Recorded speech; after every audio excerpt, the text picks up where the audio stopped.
अल्हम्दुलिल्लाहि रब्बिल आलमीन वस्सलातु वस्सलामु अला सय्यदिल मुरसलीन अम्मा बअद फ़अऊज़ु बिल्लाहि मिनश शैतानिर रजीम बिस्मिल्लाहिर रहमानिर रहीम अस्सलातु वस्सलामु अलैका या रसूलल्लाह व अला आलिका व अस्हाबिका या हबीबल्लाह अस्सलातु वस्सलामु अलैका या नबिय्यल्लाह व अला आलिका व अस्हाबिका या नूरल्लाह। মাদানী চ্যানেলের দর্শক শ্রোতা দেখছেন অনুষ্ঠান অন্ধকার থেকে আলোর পথে। আপনারা যেখান থেকে আমাদের সাথে শরীক হয়েছেন আপনাদের সবাইকে জানাচ্ছি আমাদের এই অনুষ্ঠানের পক্ষ থেকে অসংখ্য শুভেচ্ছা এবং অভিনন্দন। আসুন অনুষ্ঠানের শুরুতে আমরা দরুদে পাকের একটি ফজিলত শুনে নেই। প্রিয় নবী রাসূল আরবি হুজুর পুন্নুর সাল্লাল্লাহু আলাইহি ওয়াসাল্লাম ইরশাদ করেন, যে ব্যক্তি জুমার দিন আমার উপর 200 বার দরুদ শরীফ পাঠ করবে আল্লাহ তাআলা তার 200 বছরের গুনাহকে মাফ করে দিবেন। তো আমাদের উচিত জুমার দিনে এবং জুমার রাতে বেশি থেকে বেশি পরিমাণে প্রিয় নবী সাল্লাল্লাহু আলাইহি ওয়াসাল্লামের উপর দরুদে পাক পড়া। আল্লাহ তাআলা আমাদের সবাইকে তৌফিক দান করুক। সল্লু আলাল হাবিব সাল্লাল্লাহু তাআলা আলা মুহাম্মদ সাল্লাল্লাহু তাআলা আলাইহি ওয়াসাল্লাম সালাতাও ওয়া সালামান আলাইকা সাইয়্যিদি ইয়া রাসূলুল্লাহ। দর্শকবৃন্দ, আজকে আমরা যে বিষয় নিয়ে আলোচনা করব তা হচ্ছে কুফর থেকে ঈমানের দিকে। জি হ্যাঁ, কুফর থেকে ঈমানের দিকে। কুফর বা কুফরি কাফির যারা আছে এরা তো এমনিতেই অন্ধকারেই ডুবে আছে, না তাদের কাছে ঈমানের নূর আছে, না তাদের কাছে ঈমানের স্বাদ আছে, না তারা ইসলামকে অনুসরণ করছে, না তারা ইসলামী জিন্দিগি ইসলামী জীবন তারা ধারণ করেছে। তো তাদের জন্য অন্ধকারই অন্ধকার। শুধু এই কালে অন্ধকার নয়, বরং তারা যখন দুনিয়া থেকে যাবে এরপরেও তাদের জন্য অন্ধকার আর অন্ধকার, জাহান্নাম আর জাহান্নাম। তো সৌভাগ্যবান সেই যে কুফর থেকে ফিরে এসে ঈমানের দিকে চলে আসে, অন্ধকার থেকে ফিরে এসে আলোর দিকে চলে আসে। এরকম অনেক বুজুর্গানে দ্বীনদের ঘটনা আমরা শুনেছি যারা অন্ধকার থেকে আলোর দিকে এসেছে, অর্থাৎ কুফর থেকে ফিরে এসে ঈমানের দিকে এসেছে। সাহাবায়ে কেরাম আলাইহিমুর রিদওয়ানের মধ্যে অনেকে ছিলেন যারা আপনার কুফর থেকে ঈমানের দিকে এসেছিলেন।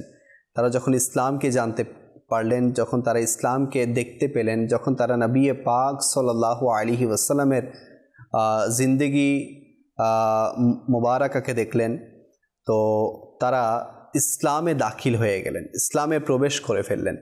এবং সেই সাথে তাদের যে পিছনের কুফরের জীবন ছিল, কাফিরের জীবন ছিল, সেটা থেকে তারা মুক্তি পেলেন এবং তারা ঈমানের দৌলত দ্বারা ধন্য হলেন। তো তারা অন্ধকার জগৎ থেকে আলোর পথ ফিরে পেয়েছিলেন।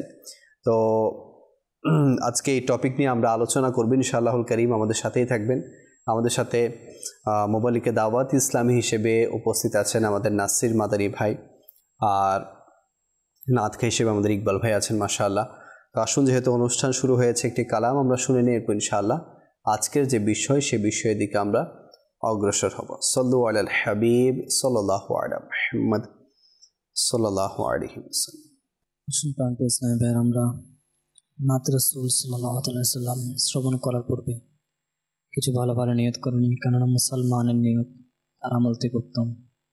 ভালো নিয়ত যত বেশি হবে আমাদের আমল নামায় সওয়াব তত বেশি লিপিবদ্ধ করা হবে ইনশাআল্লাহ আযজা ওয়া জাল্লা। আল্লাহ তাআলা রাসূল সাল্লাল্লাহু আলাইহি ওয়াসাল্লামের সন্তুষ্টি অর্জনের নিয়তে নাত রাসূল সাল্লাল্লাহু আলাইহি ওয়াসাল্লাম পাঠ করব ইনশাআল্লাহ আযজা ওয়া জাল্লা। সাল্লি আলা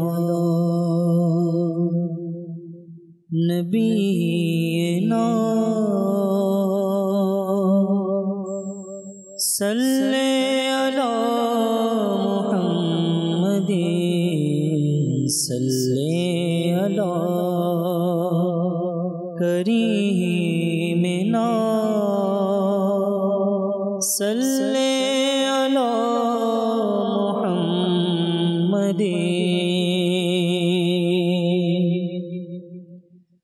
जान है इश्क मुस्तफा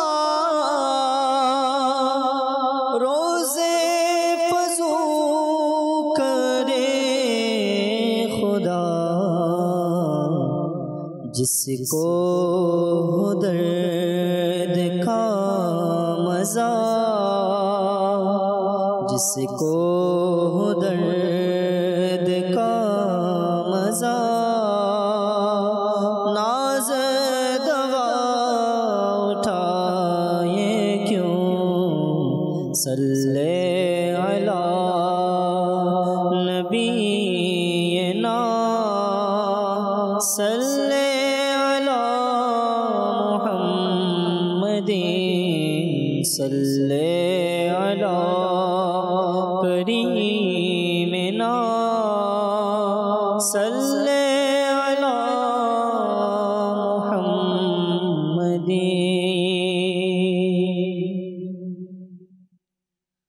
बोल बुखारे मुनीर बैठा, तू मिटाते हैं नबी, बुलबुकारे मुनीर बैठा, तू मिटाते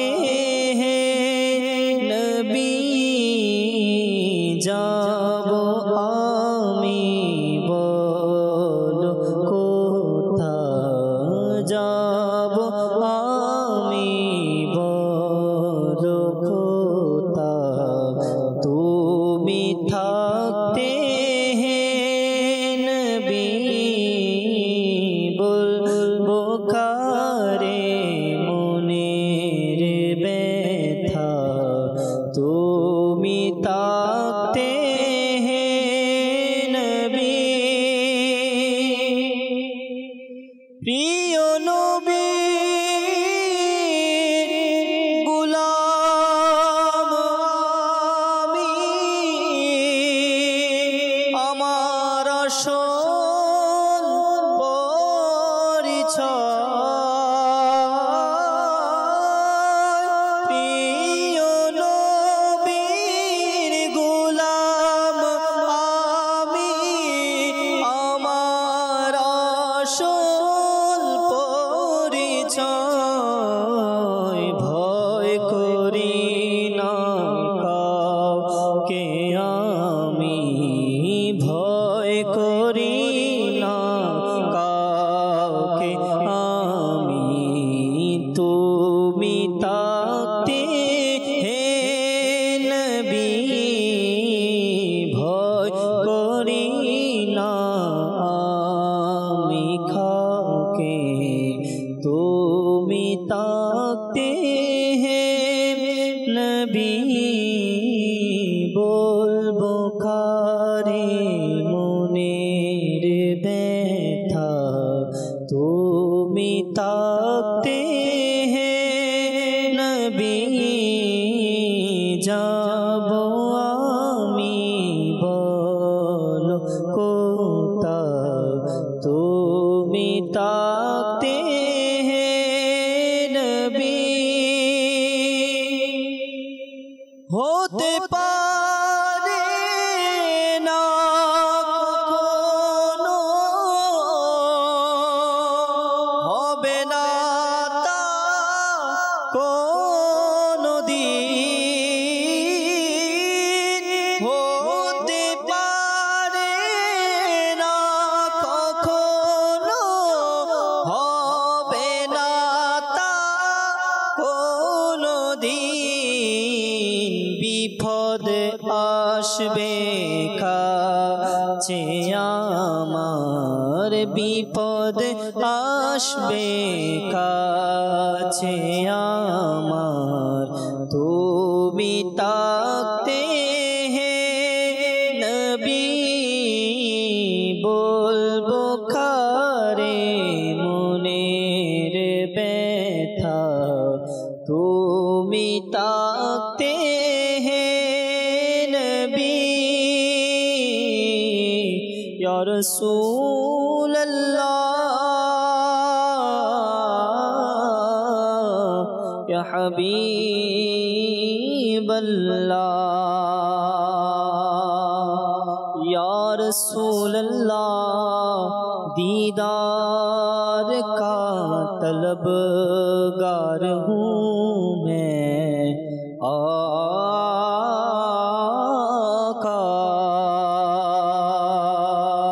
बोलबो कारे मुनीर बेता बोलबो कारे मुनीर बेता তুমি তাকতে हैं नबी পেয়েছি পেয়েছি প্রাণ হে নবী তোমার তরে পেয়েছি পেয়েছি প্রাণ হে নবী তোমার তরে আকা হাজির তবদারে দয়া করো নমরে ইয়া রাসূলুল্লাহ ইয়া হাবিবাল্লাহ যখন হবে তোমার দিদার তখনই হবে আমার স্বপ্নে শোনা मदनी मदीने वाले चढ़ गए मोर प्रियजन भूल गए बंधु सजन हे नबी তুমি भूलो ना मदनी मदीने वाले बोखारे मुनीर बेता তুমি তাকতে हैं नबी পেয়েছি মন পেয়েছি প্রাণ হে নবী তোমার তরে করব কুরবান কার তরে করব কুরবান কার তরে তুমি তাকতে हैं নবী বলবো কারে মনের ব্যথা তুমি থাকতে हैं নবী যাব আমি বলো কোথা তুমি থাকতে हैं নবী। দর্শক দেখছেন অনুষ্ঠান অন্ধকার থেকে আলোর পথে। যে যেখান থেকে দেখছেন আবারও একবার আমাদের অনুষ্ঠানের পক্ষ থেকে মুবারকবাদ জানাচ্ছি। আজকে আমরা যে বিষয় নিয়েছি কুফর থেকে ঈমানের দিকে। জি নাসির ভাই, টপিক নিয়ে আলোচনা শুরু হবে ইনশাআল্লাহ। আলহামদুলিল্লাহ ওয়াসসালাতু ওয়াসসালামু আলা খাতামিন নবিয়্যিন।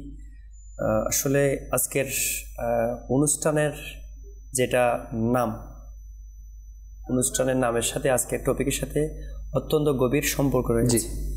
তো আজকের অনুষ্ঠানের নামও হচ্ছে অন্ধকার থেকে আলোর দিকে, জি মিনাজ যুলুমাতি ইলান নূর। তো আজকের টপিকটাই এক ধরনের একই, যে কুফর থেকে ঈমানের দিকে। তো আসলে আল্লাহ পাক আমাদেরকে দয়া করেছেন, সবচেয়ে বড় দয়া করেছেন যে আল্লাহ তাআলা আমাদেরকে ঈমান দান করেছেন, আমাদেরকে নিজের পরিচয় দান করেছেন এবং নিজের সর্বশ্রেষ্ঠ প্রিয় মাহবুব সাল্লাল্লাহু তাআলা আলাইহি ওয়াসাল্লামের উম্মতের মধ্যে শামিল করে কুনতুম খায়রা উম্মাতিন, আল্লাহ পাক আমাদেরকে সর্বশ্রেষ্ঠ উম্মত করেছেন। সব কিছু আল্লাহ তাআলা প্রিয় মাহবুব সাল্লাল্লাহু আলাইহি ওয়াসাল্লাম। তো এই যে নিয়ামত আল্লাহ তাআলা আমাদেরকে দিয়েছেন, অন্ধকার থেকে আলোর দিকে যে নিয়ামত দিয়েছেন, এই বিষয়ে আল্লাহ পাক কোরআনে আযীমের মধ্যে, ফুরকানে হামিদের মধ্যে বিভিন্ন স্থানের মধ্যে এটা ইরশাদ করেছেন। এমনকি এক একটা সূরার মধ্যে এক একভাবে ইরশাদ করেছেন। কখনো কুফর থেকে ঈমানের দিকে এভাবে, কখনো মিনাজ যুলুমাতি ইলান নূর এভাবে, মানে বিভিন্নভাবে আল্লাহ তাআলা আমাদেরকে, মানে আল্লাহ তাআলার নিয়ামত আমাদেরকে স্মরণ করিয়ে দিয়েছেন, ইয়াদ করে দিয়েছেন যে আমরা যে আগে কি ছিলাম। আচ্ছা, কখনো এটাই ইয়াদ করেছেন, আমাদেরকে স্মরণ করে দিয়েছেন যে আমরা কখনো নুতফা ছিলাম, অর্থাৎ একটা নাপাক পানির টুকরা ছিলাম, এরপর গুস্ত, এরপর হাড্ডি, এরপরে একটা মানবীয় আকৃতি।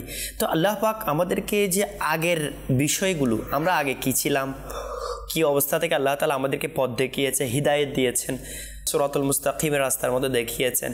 তো সব আল্লাহ তাআলা কোরআনে আযীমের মধ্যে বিভিন্ন পদে পদে, বিভিন্ন স্থানে স্থানে আমাদেরকে নিজের দয়া আমাদেরকে ইয়াদ করে দিয়েছেন, স্মরণ করে দিচ্ছেন, যেন আমরা পদভ্রষ্ট না হই, যেন আমাদের অস্তিত্ব আগে কি ছিল, এখন কি। হ্যাঁ, আমরা যদি অস্তিত্বর দিকে তাকাই, হয়তোবা নাপাক পানির ফোঁটা, এরপরে হয়তোবা অন্য প্রাণী হতে পারতাম, এরপর অন্য মানুষ হতে পারতাম। আল্লাহ পাক মানুষ সৃষ্টি করেছেন, মানুষের মধ্যে আবার সর্বশ্রেষ্ঠ মানবের মধ্যে আমাদেরকে মুসলমানিত আলহামদুলিল্লাহ ঈমান দিয়েছে, মিনাজ যুলুমাতি ইলান নূর। তো এই প্রসঙ্গে কোরআনে আযীমের মধ্যেও আল্লাহ তাআলা বিভিন্ন আয়াতের মধ্যে ইরশাদ করেছেন। তার মধ্যে এটা প্রসিদ্ধ আয়াতের মধ্যে সূরা বাকারা এর 257 নম্বর আয়াতের মধ্যে, সূরা বাকারা 257 নম্বর আয়াতের মধ্যে আল্লাহ পাক ইরশাদ করেছেন, বিসমিল্লাহির রহমানির রহিম, আল্লাহু ওয়ালিয়ুল্লাযীনা আমানু। আল্লাহ পাক ইরশাদ করেছেন আল্লাহ অভিভাবক মুসলমানদের। অর্থাৎ আমরা যারা ঈমান এনেছি আলহামদুলিল্লাহ, এটা কখনো যেন আমরা মনে না করি আমাদের কেউ নেই। হ্যাঁ, আমাদেরকে অমুসলিমরা জুলুম করছে, নির্যাতন করছে, শয়তান আমাদেরকে ধোঁকা দিতে চাচ্ছে, মানে এমন যেন না হয় যে আমরা নিরুপায় হয়ে হতাশ যেন না হই। আল্লাহ পাক আমাদেরকে সূরা বাকারার 257 নম্বর আয়াতের মধ্যে ইরশাদ করেছেন, আল্লাহু ওয়ালিয়ুল্লাযীনা আমানু। আল্লাহ অভিভাবক, এটা কানজুল ঈমান থেকে অনুবাদ, আল্লাহ অভিভাবক মুসলমানদের। আমার রব তাআলা আমাদের আলহামদুলিল্লাহ অভিভাবক রয়েছেন, আমাদের দেখাশোনা করার জন্য আমাদের অভিভাবক হিসেবে আল্লাহ পাক রয়েছে।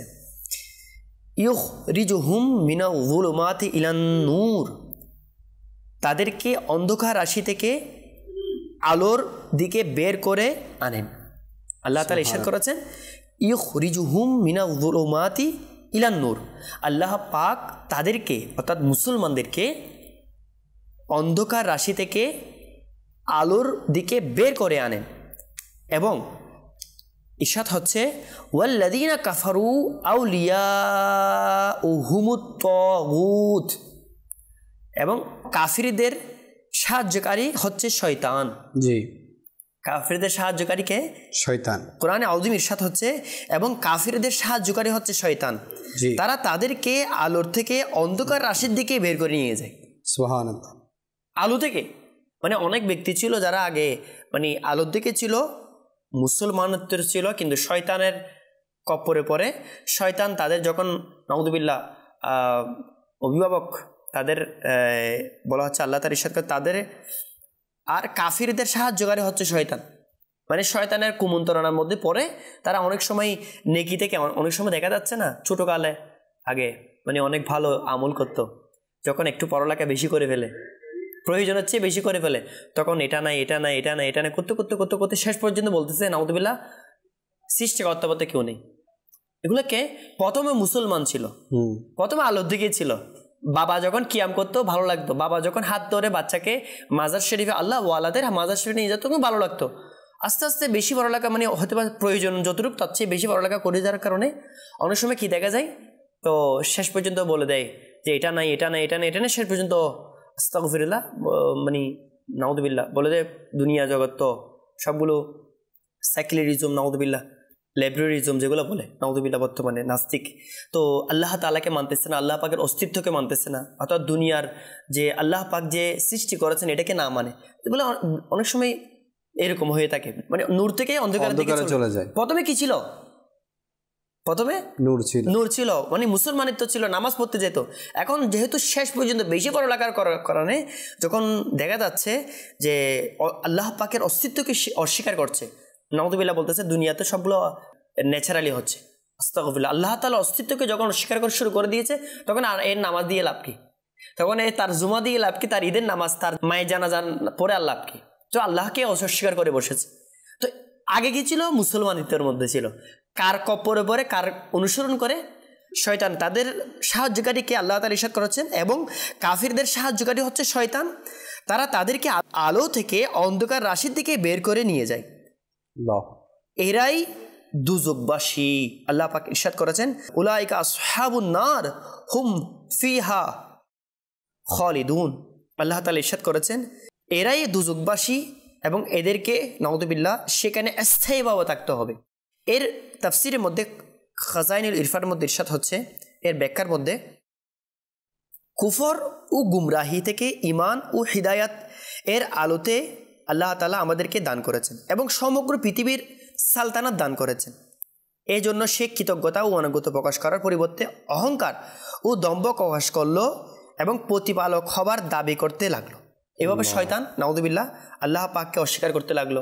তো আমাদের উচিত আমরা যেন আল্লাহ পাকের যে আমাদেরকে সৃষ্টি করেছেন, আমরা আগে কোন অবস্থায় ছিলাম, আমাদের সৃষ্টির অস্তিত্ব কোথায় ছিল, অথবা আমাদেরকে মানুষ না বানিয়ে অন্য সৃষ্টি বানাতে পারত, অথবা মানুষের মধ্যেও নাউযুবিল্লাহ অন্য ধর্মাবলম্বী, কিন্তু আল্লাহ তাআলা আমাদেরকে মানুষ বানিয়েছেন, সর্বশ্রেষ্ঠ মানুষ বানিয়েছেন, এবং আল্লাহ তাআলা আমাদেরকে ঈমানের নূর দান করেছেন। তো আমাদের অভিভাবককে আল্লাহ তাআলা, আল্লাহু ওয়ালিয়ুল্লাযিনা আমানু। সুবহানাল্লাহ। হুজুর হাদিসে পাক আছে না, আদম সন্তানদের কয়েকটা ক্যাটাগরি আছে। মুসলমান হয়ে আসবে, মুসলমান হয়ে থাকবে, মুসলমান হয়ে যাবে, আবার মুসলমান হয়ে আসবে, মুসলমান হয়ে থাকবে, কিন্তু ঈমান হারা হয়ে দুনিয়া থেকে যাবে। এরপর আবার অনেকে আছে যারা মুমিন না, অর্থাৎ ঈমান নিয়ে আসবে না, আবার ঈমান ছাড়াই দুনিয়াতে থাকবে, কিন্তু দুনিয়া থেকে যাওয়ার সময় আল্লাহ পাক তাদের উপর দয়া করবেন, তারা ঈমানের দৌলত নিয়ে দুনিয়া থেকে যাবেন। তো এভাবে ক্যাটাগরি আছে আদম সন্তানদের মধ্যে। তো অনেকে তো আছে যে সৌভাগ্যবান যারা ঈমান হারা কিন্তু দৌলত ঈমান নিয়ে যাবে। তো হুজুর যেটা বলেছেন যে অনেকে আছে নূরে, কিন্তু দুনিয়ার মধ্যে এত বেশি ডুবে যায়, দুনিয়ার মধ্যে এত বেশি ঢুকে যায়, দুনিয়ার চাকচিকের মধ্যে এত নিজেকে বিলীন করে দেয় যে নূর তো ছিল তার মধ্যে, ঈমান তো ছিল, কিন্তু আল্লাহ পাক হয়তো বা কোনো কারণে নারাজ হয়ে ঈমানের সেই নূর তার থেকে কেড়ে নেয়। আমরা অনেক পড়েছি যে অনেক ঘটনা, অনেক কিতাবের মধ্যে এসেছে যে মক্কায়ে মুকাররমা, হ্যাঁ, মসজিদুল হারামেরই মুয়াজ্জিন ছিল। এই ঘটনাটা প্রায় আমরা শুনি, প্রায় 30 বছর মানে কমবেশ প্রায় 30 বছর কাছে মুয়াজ্জিন ছিলেন, টাকা ছাড়া মুয়াজ্জিন, ফ্রি পাবে আল্লাহ তাআলার সন্তুষ্টির জন্য। তো শেষ পর্যন্ত কয়েকটা গুনাহের কারণে ঈমান হারা হয়ে গেছে। এই জন্য মানে ভয় করা উচিত, এবং ঈমান হিফাজতের দোয়াও করা উচিত। ঈমানদার তো আমরা হয়ে গেলাম, মুসলমান তো আমরা হয়ে গেলাম, কিন্তু এটাকে ধরে রাখা, মুসলমান হওয়া বড় বিষয় নয়, ঈমান নিয়ে দুনিয়া থেকে যাওয়া বড় বিষয়। এজন্যই তো আমার গোসে পাক শাহেনশাহ বাগদাদ সৈয়দি আব্দুল কাদের জিলানি রহমতুল্লাহি তাআলা বলেন যে আমার ঈদ তো সেদিন যেদিন আমি দুনিয়া থেকে ঈমান নিয়ে যেতে পারবো, যার মুরিদরা ঈমান ছাড়া মৃত্যুবরণ করবে না। উনি বলছেন। তো আল্লাহ পাকের দরবারে বিশেষ করে ঈমানের, এটা কেন তাকওয়ার বিষয় আমার লিয়াকত ভাই, জি, কোরআনে কারীমের মধ্যে এমন একটা আয়াতে মুবারকা রয়েছে, যে আয়াতে মুবারকা যখন কোনো তাকওয়াওয়ালা আল্লাহ পাককে ভয়কারী এবং যখন ওই আয়াতে মুবারকা তিলাওয়াত করে অথবা শ্রবণ করে, তার অন্তরের মধ্যে আল্লাহ পাকের ভয় আরো বেড়ে যায়। জি, যেমন ইয়া আইয়ুহাল্লাযীনা আমানু তাকুল্লাহা হাক্কা তুকাতিহি, হে ঈমানদাররা তোমরা আল্লাহকে সেভাবে ভয় করো যেভাবে ভয় করার হক রয়েছে, যেভাবে ভয় করার হক রয়েছে, যেভাবে ভয় করার দরকার। আল্লাহ তাআলা ইরশাদ করেছেন, ইয়া আইয়ুহাল্লাযীনা আমানু তাকুল্লাহা হাক্কা তুকাতিহি ওয়া লা তামুতুন্না ইনশাআল্লাহ ইল্লা ওয়া আনতুম মুসলিমুন। আল্লাহ পাক ইরশাদ করেছেন, ওয়া লা তামুতুন্না ইল্লা ওয়া আনতুম মুসলিমুন, তোমরা অবশ্যই মরবে না, কিন্তু মুসলমান হয়ে, কিন্তু তোমরা যেন মুসলমান হয়ে মরো। তো আল্লাহ তাআলা এখানে একটা মানে আমাদেরকে ভয়ের জন্য, আয়াতে মুবারকার মধ্যে ভয়ের জন্য বলা হচ্ছে তোমরা ভয় করো। ওই অপশনের মধ্যে কোন কোন বিষয়টা উল্লেখ করেছেন? মৃত্যুর ক্ষেত্রে। তার মানে মৃত্যুর ক্ষেত্রে এমন একটা সেন্সিটিভ বিষয় যে অনেক সৌভাগ্যবান আমার নবীর আশিকে রসুল, ইনশাআল্লাহ অনেকে আশিকানে সাহাবা, আশিকে আহলে বাইত, আশিকা আউলিয়া, যারা আল্লাহ রসুলকে মহব্বত করত এবং তাদের ইমানটা মজবুত ছিল, মৃত্যুর সময় ইমানটা ইনশাআল্লাহ ঠিকই থাকবে, বরকরার থাকবে। আর অনেকে আমলের মধ্যে এমন কমজোর ছিল, কখনো এর কথা মানে, কখনো সোশ্যাল মিডিয়া এর কথাও ভালো লাগে, কখনো এর কথাও ভালো লাগে, কখনো এটাও শেয়ার করে, কখনো এটাও লাইক দেয়, সবগুলা ভালো লাগে, এটাও মানে সবগুলা মানে। তো আস্তাগফিরুল্লাহ, অনেক সময় কোনটা না কোনটা মানতে গিয়া কোনটা না কোনটা আল্লাহ পাকের শানে গুস্তাখি হয়ে যাচ্ছে, নবীর শানে গুস্তাখি হয়ে যাচ্ছে, সাহাবায়ে কেরামের শানে গুস্তাখি হয়ে যাচ্ছে, এটা তার স্মরণ নাই। ওই অবস্থায় যদি মারা যায়, মৃত্যুর সময় যদি কালমা মুখ দিয়ে না আসে, ঈমান যদি হারা হয়ে যায়, ওয়ালা তামুতুন্না ইল্লা ওয়া আনতুম মুসলিমুন, তার মানে বোঝা যাচ্ছে মৃত্যুর সময় কলমা সবার নসিব হবে এটা গ্যারান্টেড না, এটা গ্যারান্টেড সবার জন্য না। তার মানে তোমরা এই বিষয়ের মধ্যে ফিকিরের মধ্যে মগ্ন থাকো। আল্লাহ পাক মানে এত স্পেশালভাবে আয়াতটা নাজিল করেছেন, এই আয়াতটা ইরশাদ করেছেন, তোমরা আল্লাহকে যেভাবে ভয় করার হক রয়েছে, হাক্কা তুকাতিহি, যেভাবে আল্লাহকে ভয় করার হক রয়েছে, তোমরা সেভাবে ভয় করো। কি বিষয়ে? মৃত্যুর সময় ঈমানের বিষয়। সেজন্য আল্লাহ ওয়ালারা, আমার গোসপাক তো আল্লাহ ওয়ালাদের সারদার ছিল আলহামদুলিল্লাহ। তো তিনি যদি এমনভাবে ভয় করে থাকে, আর আমার আমিরের সুন্নতকেও দেখা যায় যখন মৃত্যুর আলোচনা হয়, কবর আলোচনা হয়, ইনার অস্ত্রসিক্ত হয়ে যায়, আমিরের সুন্নতের কান্না ধরে রাখা যায় কেন? মৃত্যুর কথা। কারণ মৃত্যুর সময় আল্লাহ ওয়ালারা ঈমানের হিফাজতের বিষয়টা নিয়ে কী করে? চিন্তা করে। তা আমাদের উচিত হচ্ছে মানে নূর থেকে অন্ধকারের দিকে বিষয়টা আমাদেরকে চিন্তা করা উচিত, যে আল্লাহ তাআলা আমাদেরকে যেন ঈমান দান করেছেন, যেন আল্লাহ পাকের দয়াতে ঈমান রূপে যেন আমরা অটল থাকি। আমিন আমিন আমিন। তো এটা নিয়ে চিন্তা করা দরকার, ফিকির করা দরকার, আর সর্বোপরি দোয়া করা দরকার। আল্লাহ তাআলা রিজিক আপনার লিখে রেখেছেন, আল্লাহ তাআলা হায়াত মত আপনার লিখে রেখেছেন, বা আল্লাহ তাআলা অনেক কিছুর গ্যারান্টি নিয়েছেন, কিন্তু ঈমান হিফাজতের গ্যারান্টি আল্লাহ পাক বান্দার উপর ছেড়ে দিয়েছেন, যে ঈমান হিফাজত এটা বান্দার উপর, সে এটার হিফাজত করতে হবে। তো এটার জন্য দোয়া করা উচিত, আল্লাহ তাআলা দরবারে ফরিয়াদ করা উচিত, যাতে আল্লাহ পাক আমাদেরকে ঈমানের সালামতি দিয়ে দেয়, ঈমানের সাথে দুনিয়া থেকে যাওয়া নসিব করে দেয়। আল্লাহ তাআলা আমাদের সবাইকে বাস ঈমানের উপর শেষ পরিণতি নসিব করুক। কিছু দর্শক আমাদের সাথে যুক্ত হয়েছেন কলের মাধ্যমে, আসুন সে কলগুলো অনুষ্ঠানে আমরা শামিল করি। জি হুজুর, আমি কুমিল্লা থেকে বলছি। আমার নাম আবুল হোসেন। আমি যে মাদালী চ্যানেলটা যেদিন থেকে আইসা দেখতে আছি, আমার কাছে ভালো লাগে। আমরা 24 ঘন্টায় দেখি হুজুর, আমার জন্য দোয়া করবেন হুজুর। আল্লাহ আপনাকে বরকত দান করুক। আল্লাহ তাআলা মাদানী চ্যানেল থেকে কিছু শিখার, এর উপর আমল করারও আল্লাহ পাক তৌফিক দান করুক। জি, পরবর্তী কল। আমি কুমিল্লা বামনপাড়া থানা থেকে বলছিলাম। আপনার মোহাম্মদ হোসেন খান। মাদানী চ্যানেল দেখে খুব ভালো লাগে, অনেক কিছু শিখি আমি যাতে শিক্ষা কি খুব ভালো লাগে, সবাই দেখেন। মাশাআল্লাহ মাশাআল্লাহ।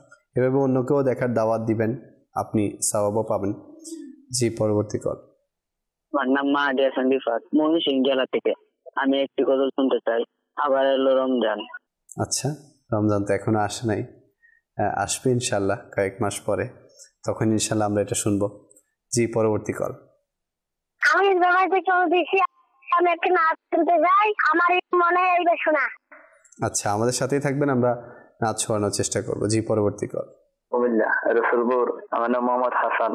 আমি একটি আলা হযরতের মানকাবাত শুনতে চাই। আলা হযরতের মানকাবাত, ইনশাল্লাহ আমাদের সাথেই থাকবেন, আমরা শোনানোর চেষ্টা করব। অনেকে কমেন্ট করেছেন সোশ্যাল মিডিয়ার মধ্যে, কিছু কমেন্ট আমি পড়ার চেষ্টা করছি। মারুফ উদ্দিন ভাই, উনি বাঁশখালী থেকে আমাদের সাথে যুক্ত হয়েছেন সোশ্যাল মিডিয়াতে। মিজানুর রহমান ভাই আছেন, আবু সাইদ ভাই আছেন কুমিল্লা থেকে, শহীদ ভাই আছেন চট্টগ্রাম থেকে, হাবিবুর রহমান ভাই আছেন, অলিউর রহমান ভাই আছেন। অনেকে যুক্ত হয়েছেন, অনেকে রিকোয়েস্ট করেছেন নাচ শুনবে। ইকবাল ভাই নাচ শুনিয়ে দেবেন ইনশাআল্লাহ। আমার মনে রে ভাষণা, আমার মনের এই বাসনা, শুধু দেখব মদিনা আল্লাহ। আমার মনের এই বাসনা, শুধু দেখব মদিনা। ও গো আল্লাহ ক্ষমা করে দাও, মাফ করে দাও মোরে। আমার মনের এই বাসনা, শুধু দেখব মদিনা আল্লাহ। আমার মনের এই বাসনা, থাকবে না কেন হৃদয়ে ভালোবাসা নবীর, ভালোবাসা নবী। জান্নাতে নিয়ে যাবে, জান্নাতে নিয়ে যাবে ভালোবাসা নবী। থাকবে না কেন হৃদয়ে ভালোবাসা নবী। যাব আমিও থামোহে কাফেলার সাথীরা, যাব আমিও থামোহে কাফেলার সাথীরা। অনুমতি পেতে দাও, অনুমতি পেতে দাও আমায় প্রিয় নবীর। থাকবে না কেন হৃদয়ে ভালোবাসা নবীর, ভালোবাসা নবী। দেখিয়েছেন ডেকে মদিনা আমায় প্রিয় নবী, দেখিয়েছেন ডেকে মদিনা আমায় প্রিয় নবী। আমিও পাবো শাফাআত, আমিও পাবো শাফাআত আমার প্রিয় নবীর। থাকবে না কেন হৃদয়ে ভালোবাসা নবীর, ভালোবাসা নবী। জান্নাতে নিয়ে যাবে, জান্নাতে নিয়ে যাবে ভালোবাসা নবীর। থাকবে না কেন হৃদয়ে ভালোবাসা নবীর। প্রিয় নবীর গোলামেরা তোমাদের রূপ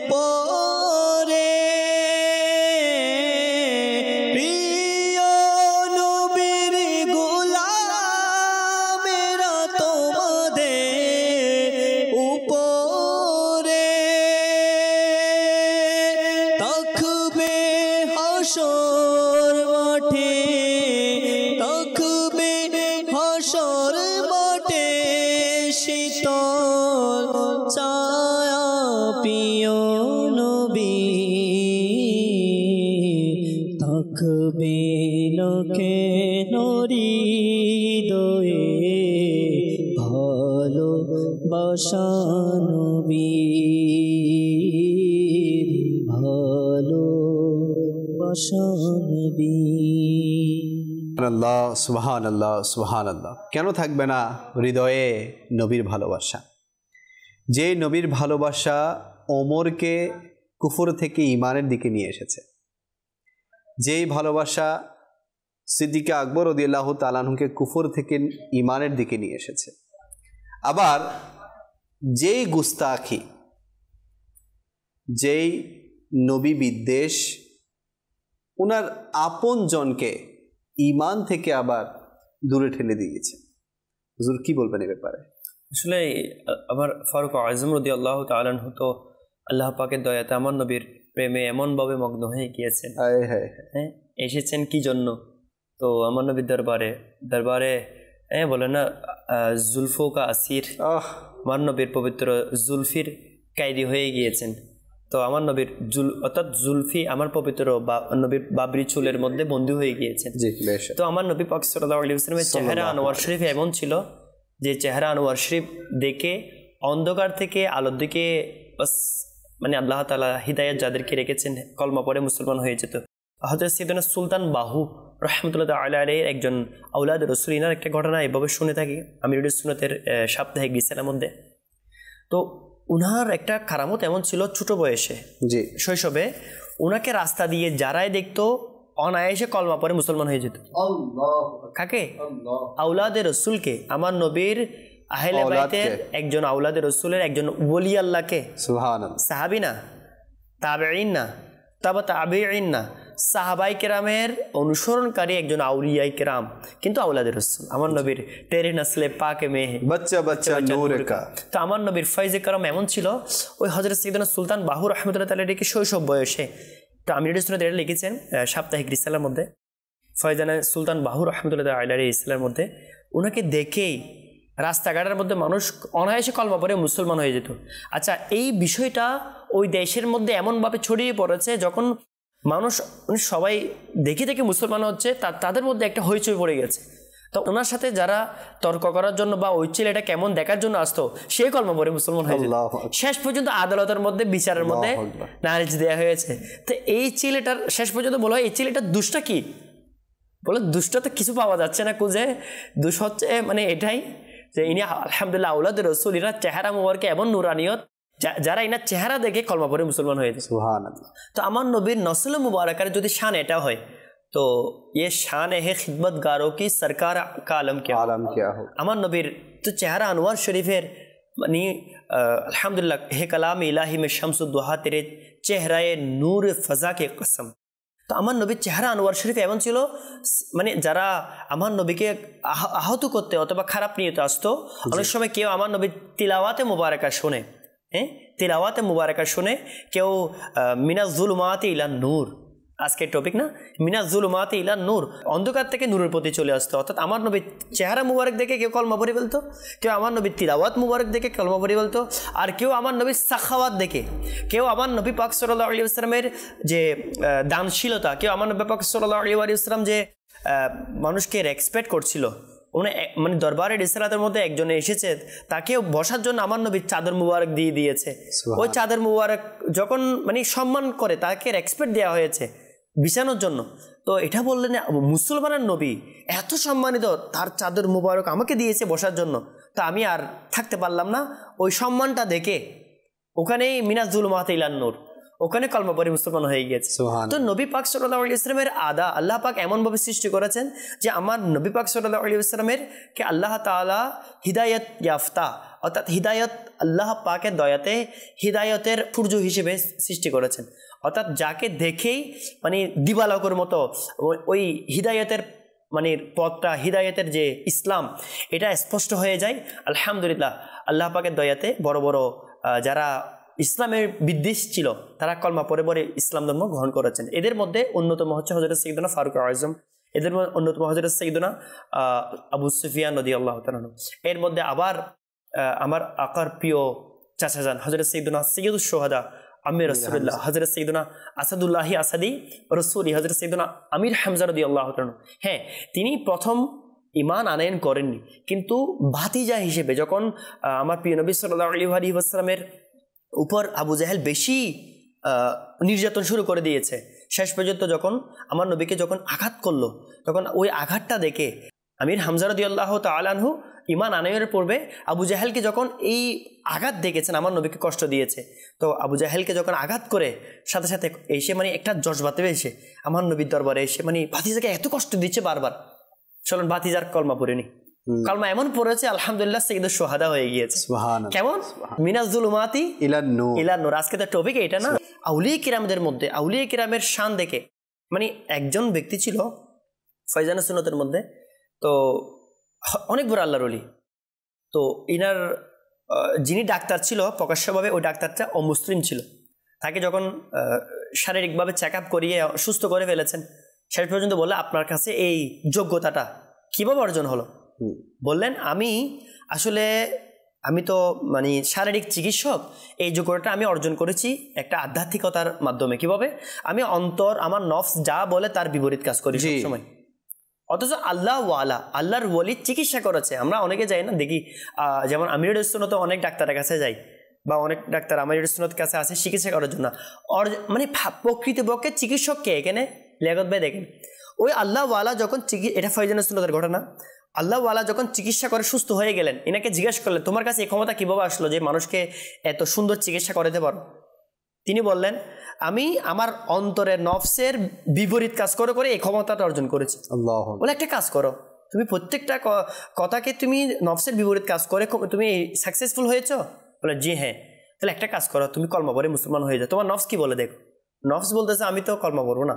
তাহলে একটা কাজ করো, তুমি আজকে সারা জীবন তো নফসের বিরোধী করে এই ক্ষমতা অর্জন করেছো, একটা কাজ করো আজকে নফসের মানে অন্তরের নফসের বিরোধী কাজ করে অন্তর যেটা চাচ্ছে না তুমি সেটা কলমাটা পরে তাড়াতাড়ি মুসলমান হয়ে যাও। তিনি চিন্তা ভাবনা করে দেখলো যে আমি তো আজীবনও নফসের বিরোধী কাজ করছি, আর একটার জন্য কি থাকবো, চলো একজন আল্লাহওয়ালা মানুষ বুজুর্গ মানুষ এনার কথা শুনে কলমা পরে মুসলমান হয়েছে। আমিরুল সুন্নাত এখানে লিখেছেন প্রকৃতপক্ষে চিকিৎসক কে হল এখন, যিনি চিকিৎসা করাইতে আসছেন। চিকিৎসা তো আসলে আল্লাহর ওলিটা ছিল না, আল্লাহর ওলি তো শরীরের চিকিৎসা করেছে। এরপরে খুশি হয়ে বললেন আপনার এই ক্ষমতা কোত্থেকে পেয়েছেন? ফয়জানে সুন্নতের ঘটনা। শেষ পর্যন্ত তিনি বললেন তাহলে নফসের বিরুদ্ধে করে যে এই ক্ষমতা পান, তাহলে একটা কাজ করেন, এখনো নফসের বিরুদ্ধে করে কলমা পড়ে মুসলমান হয়ে শেষ পর্যন্ত কলমা পড়ে মিনাজ জুলুমাতি ইলান নূর ইসলাম ধর্মে দীক্ষিত হয়ে। হুজুর আজকে যদি আমরা বর্তমান সমাজের দিকে দেখি, অনেকে আবার মাশাআল্লাহ আমরা তো এতক্ষণ শুনছি সাহাবায়ে কেরাম আল্লাহ নবীর মহব্বতে পড়ে তারা অন্ধকার থেকে নূর পেয়েছে। হ্যাঁ, তো বর্তমান সমাজে যদি আমরা দেখি এমন কিছু ফিতনা ছড়িয়ে যাচ্ছে, এমন কিছু ফাসাদ আমরা দেখতে পাচ্ছি যে নবীর বিরোধিতা করে করে নবীর শান ও মানের নবীর আজমতকে কমিয়ে তারাও কি নূরের দিকে যাচ্ছে, নাকি হাকিকাতান তারা সত্যিকার অর্থে আবার নূর থেকে অন্ধকারের দিকে চলে যাচ্ছে? প্রথম কথা হচ্ছে আমি যেটা আর্জ করব, আল্লাহ পাক কারো মুহতাজ নয়। অবশ্যই আল্লাহুস সামাদ, আল্লাহুস সামাদ সামাদ, আল্লাহ পাক অমুখাপেক্ষী, সৃষ্টিকুল আল্লাহ পাকের মুখাপেক্ষী। ঠিক আছে, আল্লাহ তাআলা এই কুল কায়নাত যে সৃষ্টি করেছেন, আল্লাহ তাআলা নিজের ইবাদতের জন্য সৃষ্টি করেছেন। ওমা খলাকতুল জিন্না ওয়াল ইনসা ইল্লা লিয়াবুদুন। তো ইবাদত কাকে বলে? ইবাদত ওঠার নাম যে আল্লাহ রসুল যে কাজের মধ্যে সন্তুষ্টি তাকে শরীয়তের পরিভাষা ইবাদত বলা হয়। বেশক যদি বা কোনো মুসলমানের পেরেশানি দূর করে, লাগতেছে না আমি ওযু করে নামাজ পড়তেছি, কিন্তু মুসলমানের পেরেশানি দূর করা এটা অনেক বড় ইবাদত। একজন মুসলমানের পেরেশানিকে দূর করা, তার অন্তরে খুশি দাখিল করা, প্রবেশ করানো, এটা ফরজ ইবাদতের পর সবচেয়ে বড় ইবাদত। তো ইবাদত বোঝাচ্ছে ওটাকে, যে সকল ইবাদত বোঝাচ্ছে এটাকে যে আল্লাহ রসুলের ফরমাবরদারির নাম ইবাদত, এবং আল্লাহ রসুলের নাউযুবিল্লাহ নাফরমানির নাম হচ্ছে কি?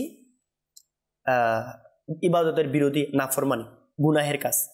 তো আমার প্রিয় নবী সাল্লাল্লাহু আলাইহি ওয়াসাল্লামের শান ও আযমতে যদি কেউ কটূক্তি করে, তো আল্লাহ পাক তো তাকে মুসলমানিত্ব থেকে খারিজ করে দিবে। কেননা আল্লাহ তাআলা প্রিয় নবী সাল্লাল্লাহু তাআলা আলাইহি ওয়াসাল্লামকে ওয়ামা আরসালনাকা ইল্লা রাহমাতাল লিল আলামিন, কোরআনে পাকের অসংখ্য আয়াতের মধ্যে আল্লাহ তাআলা ইরশাদ করেছেন ইন্না আরসালনাকা শাহিদান ওয়া মুবাশশিরান ওয়া নাযীরা, ইন্না আরসালনাকা, শাহিদান, শাহিদান মানে প্রত্যক্ষদর্শী। খাজাইনি রিফার মধ্যে এটা রয়েছে যে কিয়ামতের দিন উম্মতের যতগুলো কাজ আছে, কর্ম আছে, সবকিছু কিয়ামতের দিন আমার নবী কিয়ামতের দিন আল্লাহ পাকের দরবারে সাক্ষ্য দিবে। তো শাহিদান, আল্লাহ পাক প্রিয় নবীকে শাহিদ, প্রত্যক্ষদর্শী, অর্থাৎ আমাদেরকে প্রদর্শন করেছেন, দেখছেন, হাজির ও নাজির করে সৃষ্টি করেছেন। এটা তাফসীরের মধ্যে ডিটেইলস রয়েছে, তাফসীর সিরাতুল জিনার মধ্যে রয়েছে, ইন্না আরসালনাকা শাহিদান ওয়া মুবাশশিরান, সুসংবাদদাতা হিসেবে, ওয়া নাযীরা, এবং ভীতি প্রদর্শনকারী হিসেবে, ওয়া দাঈয়ান ইলাল্লাহি বিইযনিহি ওয়া সিরাজাম মুনীরা। তো আল্লাহ তাআলা আমার নবীকে মুনীর, মুনীর কাকে বলে? যিনি নূর তো নিজেই, আলো তো নিজে রয়েছেন এবং অপরকে আলোকিত করে। বেশক। সিরাজাম মুনীরা, এমন এমন সিরাজ যেটা পুরো পৃথিবীকে আলোকিত করে দিয়েছে। তো আপনার প্রিয় নবী সাল্লাল্লাহু আলাইহি ওয়া সাল্লামকে কেউ যদি, যে নবী হচ্ছে সিরাজাম মুনীর, আল্লাহ তাআলা বলেছেন সূরা আহজাবের মধ্যে, আল্লাহ তাআলা আমার নবীকে সিরাজাম মুনীরা বলেছেন। পুরো পৃথিবীকে আলোকিতকারী কাকে বলে? সূর্যকে বলে নাই, পৃথিবীকে আলোকদানকারী বলেছেন, নূরদানকারী আমার নবীকে বলে, দাঈয়ান ইলাল্লাহি বিইযনিহি ওয়া সিরাজাম মুনীরা। তো প্রিয় নবী সাল্লাল্লাহু আলাইহি ওয়া সাল্লাম হচ্ছে পুরো কুল কায়নাতের, সমগ্র সৃষ্টিকুলের হিদায়াতের মানে আল্লাহ পাকের উজ্জ্বল নক্ষত্র। আল্লাহ পাকের মানে আল্লাহ তাআলা আমার নবীকে হিদায়ত আমার নবীর মাধ্যমে সৃষ্টিকুলকে দিয়েছেন, নবীর মাধ্যমে আল্লাহ তাআলার পরিচয় দান করেছেন। তো প্রিয় নবী সাল্লাল্লাহু আলাইহি ওয়া সাল্লামকে কেউ যদি না মানে, কটূক্তি করে, তো এটা ওরকম হয়ে যাবে যেরকম কেউ আল্লাহ পাককে মানলো, নবীকে মানলো না। জি, কোরআন পাকের স্পষ্ট আয়াতের মতো রয়েছে যে কেউ আল্লাহ পাককে মানলো, নবীকে মানলো না, সে কাফির থেকে গেল। জি, মানে কেউ ইমান আনলো বা আদম অর্ধেক বিষয়ের উপর ইমান আনলো, অর্ধেক বিষয়ের উপর ইমান আনলো না। অর্থাৎ নবীকে মানলো, আল্লাহকে মানলো না, এমন যদি হয় তাও হবে না। আল্লাহকে মানলো, নবীকে মানলো না, তাও হবে না। লা ইলাহা ইল্লাল্লাহু মুহাম্মাদুর রাসূলুল্লাহ সম্পূর্ণ যদি মেনে থাকে, এর উপর যদি যখন আল্লাহ রাসূল ফরমাতে করে, তখন হবে সে পরিপূর্ণ মুমিন। এখন নবীর বিদ্বেষ করে, যে নবীর উপর আমরা কলমা পড়েছি, কোরআন পেয়েছি নবীর উসিলায়, নামাজ পেয়েছি নবীর মিরাজের উসিলায়। আমরা নামাজ কয় রাকাত আছে বলেন তো? ইশারার নামাজ কয় রাকাত কোন আয়াত থেকে বের করতে পারবেন? বলে জানি না। কেমনে জানি? ইশারার নামাজ 6 রাকাত ফরজ আছে, আগে 6 রাকাত সুন্নাত, 2 রাকাত সুন্নাত আছে। আমার নবী আদায় করেছেন, নবী আমাদেরকে শিখিয়েছেন। সুবহানাল্লাহ, সুবহানাল্লাহ। ঠিক আছে না? তো আল্লাহ ও রাসূলের আনুগত্যের নাম হচ্ছে ইবাদত। তো এই আনুগত্যের মধ্যে যে ইবাদত, নামাজ, রোজা, হজ, যাকাত যা কিছু আছে, এগুলো সবগুলা ফুরুই ইবাদত, এগুলো আসল না। আসল হচ্ছে কি? আমার সিদ্দিক আকবর রাদিয়াল্লাহু তাআলা আনহু সবচেয়ে নিজের জানকে কুরবান করে গারের মধ্যে, আর মৌলা আলী রাদিয়াল্লাহু তাআলা আসরের নামাজকে কুরবান করে দিয়ে ইরশাদ করে দিয়েছেন যে সাবিত হুয়া কে জুমলা ফরাইজ ফুরু হে, আসরুল উসুলুল বান্দাগি উস্তাজ ওয়ারকে। তো নবী পাক সাল্লাল্লাহু আলাইহি ওয়াসাল্লাম হচ্ছে ইমানের মূল, ইমানের মূল। তো আমার ইমানের মূলকে যদি আমি না মেনে, নবীর যদি অনুসরণ না করে, নবীর বিষয়ে বিদ্বেষ করে, তো কিভাবে মৃত্যুর সময় কার দিদার হবে? নবী ছাড়া আছে কে? কবরের মধ্যে কাকে দেখে আপনি সাক্ষ্য দিবেন? আপনি কবরের মধ্যে প্রথম 2টা প্রশ্নের উত্তর দিয়েও দিলেন, কিন্তু ফাইনাল রাউন্ড কোনটা? ফাইনাল প্রশ্নের উত্তরই যদি দিতে না পারেন, তাহলে তো আপনার জন্য জান্নাতের দ্বার খুলবেই না, করবে না। আপনি যতই বলেন আমার রব আল্লাহ, আমার দ্বীন ইসলাম, কিন্তু নবী পাককে যদি চিনতে না পারেন, ওনার ব্যাপারে যদি আপনি সাক্ষী দিতে না পারেন, ওনাকে যদি চিনতেই না পারেন, তাহলে আমাদের উচিত এমন সঙ্গ থেকে দূরে থাকা যে সঙ্গের মধ্যে গুস্তাখি রয়েছে। বেশক। আজকে আমাদের এই টপিক নেওয়ার উদ্দেশ্য এটাই ছিল যে আলহামদুলিল্লাহ আমরা তো মুসলমান ঘরে তো চলে এসেছি, কিন্তু আমাদের আস্তে আস্তে জীবনধারা এমন দিকে চলে যায় বর্তমান যুগের মধ্যে, এমন কিছু সঙ্গ আমরা পেয়ে যাই মাআযাল্লাহ, আল্লাহ পাকের পানা, যে আমাদের ওই সঙ্গগুলোর কারণে আমাদের মূল বিষয়টা আমরা হাতছাড়া করে ফেলি। মূল বিষয়টা কি? ইমানটা কি? কোত্থেকে আসবে? ইমানের মূল উৎস কি? নবীর ভালোবাসা। জি। তো নবীর ভালোবাসা থেকে আমাদেরকে একটা শ্রেণী আছে সমাজের মধ্যে আজকে দূর করে দিতে চায়। তো একদিন দূর করতে করতে করতে সে আপনার ইমানটাই নিয়ে নিবে। তো এই জন্য সঙ্গকে আমাদের ভালো করতে হবে। সঙ্গ ভালো করলে আমরা ইমানের নূর তো পেয়েছি, এটাকে আমরা ধরে রাখতে পারবো। আর সবচেয়ে বড় বিষয় আমি যেটা বলেছি যে সঙ্গ তো লাগবে, সেই সাথে দোয়াও লাগবে। কেননা আল্লাহ পাকের পানা, আল্লাহ পাক যদি কখনো নারাজ হয়ে যায়, আমরা তো এমনিতেই গুনাহগার, জানি না কোন কারণে আল্লাহ আমাদের উপর নারাজ হয়ে যায়। আল্লাহ আমাদেরকে বাস মাফ করুক প্রত্যেকটি গুনাহের কারণে। তো বাস আল্লাহ পাক আমাদের উপর রাজি থাকুক, অন্তত ইমানের দৌলত যাতে আমাদের কাছ থেকে না ছিনুক। এটা আমাদের জন্য অনেক বড় সম্পদ, অনেক বড় সম্পদ। আমরা গুনাহগার সহি, এটা আমরা স্বীকার করি, কিন্তু ইমান যদি চলে যায় তাহলে কিসের আশায় আমরা জান্নাত চাইবো? কিসের আশায় আমরা নবীর শাফাআত চাইবো? নবী তো শাফাআত করবে ইমানদারদের জন্য না, মুসলমানদের জন্য। আল্লাহ তাআলা বাস আমাদেরকে ইমানের দৌলত দিয়েছে, এটাকে হিফাজতও আল্লাহ তাআলা বাস করে দিক এবং ইমানের সালামতি যাতে দিয়ে, যারা এখনো কোনো হক্কানি মাশায়েখের হাতে আমরা হাত দিই নাই, অতি তাড়াতাড়ি দিয়ে দেয়, ইনশাআল্লাহ আমাদের ইমান হিফাজত হয়ে যাবে। আল্লাহ তাআলা আজকের অনুষ্ঠানে আমরা যা কিছু শুনেছি এর উপর আমল করার তৌফিক দান করুক। ইনশাআল্লাহ আগামী পর্বে আরও একটি বিষয় নিয়ে আপনাদের সামনে হাজির হব। আপনাদের সুস্থতা কামনা করে এখানে শেষ করছি। সাল্লু আলাল হাবিব সাল্লাল্লাহু আলাইহি ওয়া সাল্লাম।